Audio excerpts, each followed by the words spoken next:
Hi friends, మరో రెసిపీతో అయితే మీ ముందుకు వచ్చేసాను ఫ్రెండ్స్. ఇంకా రెసిపీ చూస్తూ ఉన్నారు కదా. నేనైతే వెరైటీగా మసాలా వడ అయితే ప్రిపేర్ చేశాను. ఈ మసాలా వడ అనేది తమిళనాడు సైడ్ చాలా ఫేమస్ అనమాట. సో నేను అక్కడ టేస్ట్ చేశాను. బట్ ఇందులోకి నేను ఇంకొకటి యాడ్ చేసి కూడా ఈ మసాలా వడను అప్పుడప్పుడు చేస్తూ ఉంటాను. బట్ ఈసారి అయితే కొంచెం డిఫరెంట్గా కొత్తగా అయితే ప్రిపేర్ చేశాను. ప్రాసెస్ ఎలా చేయాలా ఏంటి అనేది వీడియో స్కిప్ చేయకుండా చూడండి. ఇంకా నేనైతే అందుకు కావాల్సిన ఇంగ్రీడియంట్స్ అన్నీ వేసి మొత్తం అన్ని కట్ చేసుకుంటున్నాను అనమాట. నేను డిఫరెంట్గా అని చెప్పాను కదా. ఈ మసాలా వడ అనేది తోటకూర వేసి చేస్తున్నాను. మీరు తోటకూర కానీ, పాలకూర కానీ, మెంతి కూర, ఏ కూరలైనా అవైలబుల్ ఉంటే ఆ కూరలు అయితే యాడ్ చేసుకోవచ్చు. ఎందుకంటే మన పిల్లలు ఆకుకూర తినాలంటే చాలా ఇబ్బంది పడుతూ ఉంటారు. సో అందుకనేసి నేనైతే కానీ ఆకుకూరలు ఇలా డిఫరెంట్గా అయితే చేసి ఇస్తూ ఉంటాను. వాళ్ళకైతే కానీ ఆటోమేటిక్గా తినేస్తారండి. ఇలా కొంచెం చేసి ఇచ్చామంటే డిఫరెంట్గా ఆటోమేటిక్గా తినేస్తారనమాట. బట్ నేనైతే కానీ పిల్లలకి ఈ విధంగా చేస్తాను ఫ్రెండ్స్. మీరు ఎలా చేస్తున్నారు అనేది కామెంట్ బాక్స్లో కామెంట్ చేయండి. ఇంకా ఇందుకోసం వచ్చేసి ఇంగ్రీడియంట్స్ సన్నగా కట్ చేసుకున్న తోటకూర, కొత్తిమీర, ఆనియన్స్, పచ్చిమిర్చి సన్నగా కట్ చేసుకోవాలండి. ఇవన్నీ అయితే కదా నేను ఇంకా షాపర్లో ఉంది కాబట్టి షాప్తో చేశాను, చాలా బాగా వచ్చాయి. ఇంకా ఇందుకోసం మెయిన్ ఇంగ్రీడియంట్ వచ్చేసి శనగపప్పు అండి.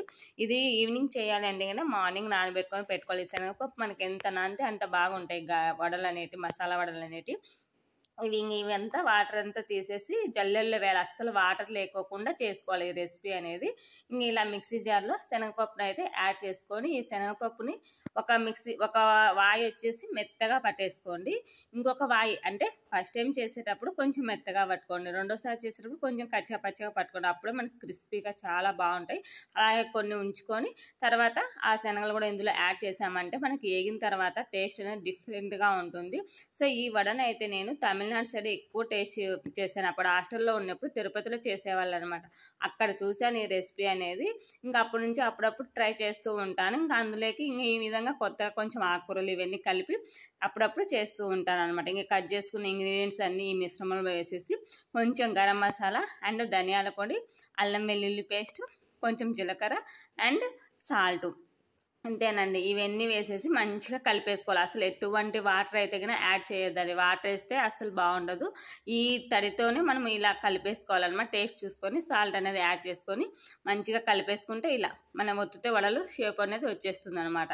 ఇలా ఇంకా డీప్ ఫ్రైకి ఆయిల్ పెట్టేసుకొని ఇలా చేత్తోనే మందంగా, ఈ వడలు వచ్చేసి కొంచెం మందంగా ఉండాలి. మరీ పలుచగా ఉంటే బాగుండవండి. మందంగా ఉంటేనే చాలా బాగుంటాయి. అసలు పైన క్రిస్పీగా, అది కాక ఈ తోటకూర వేసాం కదా చాలా బాగుంది టేస్ట్ అయితే. పిల్లలు అయితే భలే ఎంజాయ్ చేశారనమాట. చాలా బాగున్నాయి అనేసి ఇంకా మా పిల్లలు కెచప్ ఉంది అనుకో ప్రతి దాంట్లో అదే అద్దుకొని తినేస్తారు. చాలా బాగుంటాయి ఈ వడలు. ఏంటి అంటే అయినా తమిళనాడు సైడ్ ఫెస్టివల్స్ వస్తాయి కదా, ఫెస్టివల్లోకి సైడ్ డిష్గా చేస్తారన్నమాట. మేము హాస్టల్లో ఉన్నప్పుడు ఏదన్నా చిన్న దీపావళి, ఇప్పుడు శ్రీరామనవమి ఇలాంటి పండుగలకు మనం అయితే ఇంటికి వెళ్ళాం కదా.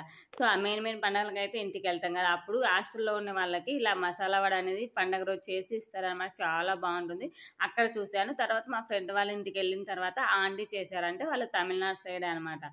సో చాలా ఫేమస్ అనమాట తమిళనాడు సైడ్ ఈ మసాలా వడ అనేది. సో ఇంకా అక్కడి నుంచి ఆంటీ దగ్గర ఎలా చేయాలా ఏంటి అనేది ఇంగ్రీడియంట్స్ అనేది తెలుసుకున్నాను. తర్వాత అప్పుడప్పుడు చేస్తూ ఉండేవాను మా ఇంట్లో కూడా. ఇంకా తర్వాత ఇక్కడ పెళ్ళి వచ్చిన తర్వాత ఇందులోకి ఆకుకూరలు ఏవంటే అవి కలిపేసి చేస్తూ ఉన్నాను. పిల్లలు కూడా బాగా ఎంజాయ్ చేస్తున్నారు ఈ వడలు అయితే. చాలా టేస్టీగా ఉంటాయి. అసలు కాల్చేటప్పుడు స్మెల్ ఉంటుందండి. ఇరుపొరు కూడా ఏం చేస్తున్నారు అన్నంత స్మెల్ వస్తుంది అనమాట. అంత బాగుంటాయి. సో ఈ విధంగా మంచిగా గోల్డెన్ బ్రౌన్ కలర్ వచ్చిన తర్వాత డీప్ ఫ్రై చేసుకొని పక్కకు తీసుకోవడమే ఫ్రెండ్స్. ఇంకా వీటిని సర్వ్ చేసుకున్నామంటే అన్నంలోకి, పప్పు చారులోకి, దేంట్లోకైనా నంచుకొని బాగుంటాయి. స్నాక్స్కి అయినా చాలా బాగుంటాయి. సో ఎలా ఉన్నాయి ఏంటి అని కంపల్సరీగా కామెంట్ బాక్స్లో కామెంట్ చేయండి. అలాగే మన ఛానల్ ఎవరైనా ఫస్ట్ టైం చూస్తున్నట్లే ప్లీజ్ సబ్స్క్రైబ్ చేయండి. ప్రసవ్ మోహన్ వంటల్లో సబ్స్క్రైబ్ క్లిక్ చేస్తే ఆల్ ఆప్షన్ వస్తుంది. ఆల్ క్లిక్ చేస్తే నేను పెట్టగా నోటిఫికేషన్ వస్తాయి.